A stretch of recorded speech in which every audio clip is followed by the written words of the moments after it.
2024 assembly ఎన్నికల్లో అధికార వైసీపీని ఓడించడంలో జనసేన అధినేత పవన్ కళ్యాణ్ గేమ్ చేంజర్ పాత్ర అని చెప్పడంలో అతిశయోక్తి లేదు.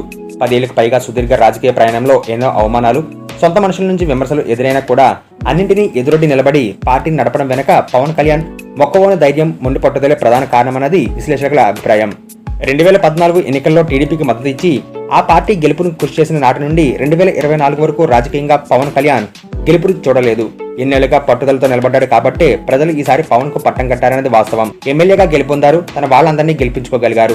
తన వెంట ఒక్క ఎమ్మెల్యే కూడా లేకపోయినా జగన్ ను పవన్ కళ్యాణ్ ఎదుర్కొన్న తీరు ఇతర పార్టీ నేతల్లో స్ఫూర్తి నింపిందని చెప్పాలి. అందరం ఏకమైతే జగన్ ను ఓడించగలం అనే ధైర్యాన్ని ప్రతిపక్ష పార్టీ నాయకుల్లో, శ్రేణుల్లో నింపి ఈ ఎన్నికల దశను మార్చిన వ్యక్తి కొణిదెల పవన్ కళ్యాణ్ అనేది అందరి అభిప్రాయం. వైసీపీ ప్రభుత్వ తప్పుదాలను ప్రజల్లోకి తీసుకువెళ్లడంలో పవన్ సక్సెస్ అయ్యారు. తన ప్రసంగాల ద్వారా ప్రజల్ని ఆలోచింపచేశారు. గతుకుల రోడ్ల దగ్గర నుండి చెత్త పన్నులు, పెట్రోల్ ధరలు, వైసీపీ నాయకుల హత్య రాజకీయాల వరకు పవన్ తన కళాన్ని విప్పారు. 2019 ఎన్నికల్లో ఒంటరిగా పోటీ చేసి ఓటమి చవిచూసిన ఆ ఎన్నికలు పవన్ కు గొప్ప పాఠాలు నేర్పాయి. వైసీపీ వ్యతిరేక ఓటు చీలకూడదని పవన్ కళ్యాణ్ చేసినంత కృషి, త్యాగం మరే పార్టీ నాయకుడు కూడా చేయలేదన్నది వాస్తవం. సెప్టెంబర్ 2023 వరకు కూడా ఒంటరిగానే ప్రజా సమస్యలపై పోరాడిన పవన్ కళ్యాణ్ అనేక అంశాలపై ప్రభుత్వాన్ని కదిలించగలిగారు. చంద్రబాబు అరెస్ట్ తర్వాత ఏపీ రాజకీయాలు ఒక్కసారిగా వేడెక్కడానికి పవనే కారణం అన్నది రాజకీయ విశ్లేషకుల అభిప్రాయం. వైసీపీ నియంత్రిత ధోరణిని నిరసిస్తూ ఆ పార్టీని గద్దెదించడమే లక్ష్యంగా ఆయన పావులు కదిపారు. ఈ నేపథ్యంలో కష్టాల్లో ఉన్న టీడీపీతో పొత్తు ప్రకటన చేశారు. తీవ్ర నైరాశ్యంలో ఉన్న టీడీపీ శ్రేణులకు పవన్ ప్రకటన ఒక బూస్ట్ ఇచ్చిందని చెప్పాలి.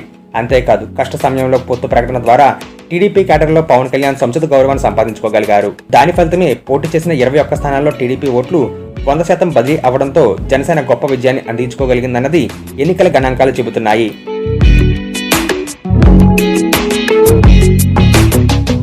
వైసీపీని అధికారానికి దూరం చేయాలన్న ఏకైక లక్ష్యంతో పనిచేసిన పవన్ కళ్యాణ్ దానికి తగ్గట్టుగానే తన రాజకీయ వ్యూహాలను అమలు చేశారు.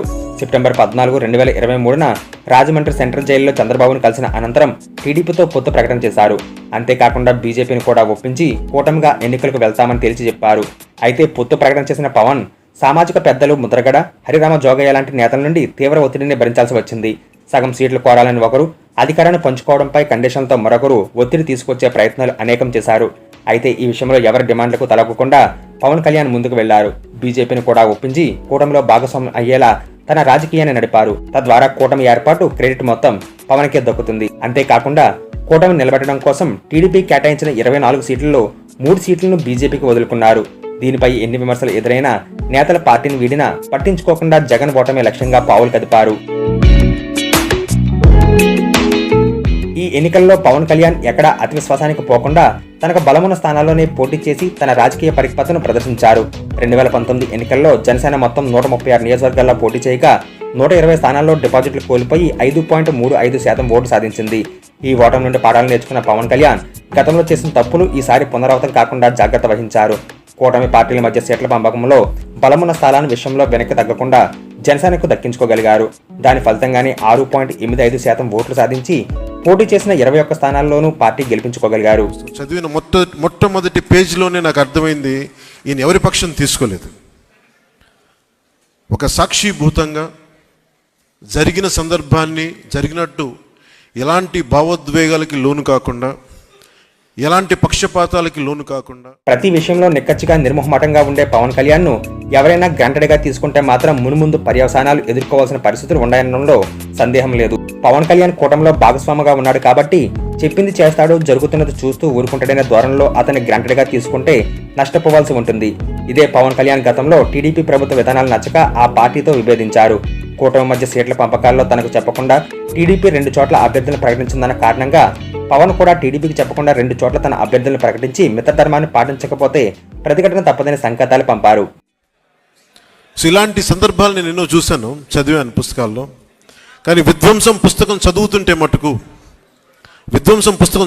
మటుకు అసలు ఆయన చాలా ఎక్కడ కూడా ఒక పక్షపాతి ధోరణి. ఇప్పుడు కూడా ఎన్నికల్లో గెలిచిన అనంతరం తమ పార్టీ విపక్షంగా కూడా ఉంటుందని, హామీపై బాధ్యత తీసుకుంటుందని చెప్పారు. ఎవరి రాజకీయాలు ఎలా ఉన్నా తనవైన రాజకీయాలు, తనదైన వ్యూహాలతో ముందుకెళ్లే విషయంలో పవన్ కళ్యాణ్ ఇప్పుడు పూర్తి స్పష్టతతో ఉన్నట్టు కనిపిస్తుంది. ఆ మాత్రం స్పష్టతను, రాజకీయ పరిపక్వతను పవన్ సాధించారు కాబట్టి ప్రభుత్వ వ్యతిరేక ఓటు చెల్లకుండా వైసీపీ ఓటంలో కీలక పాత్ర పోషించారన్నది విశ్లేషకుల అభిప్రాయం. అంతేకాకుండా పోటీ చేసిన అన్ని స్థానాల్లో జనసేనను 100% స్ట్రైక్ రేటుతో గెలిపించుకోగలిగారు. గౌరవం నన్ను ఈ రోజున సభకు వచ్చేలా చేస్తుంది.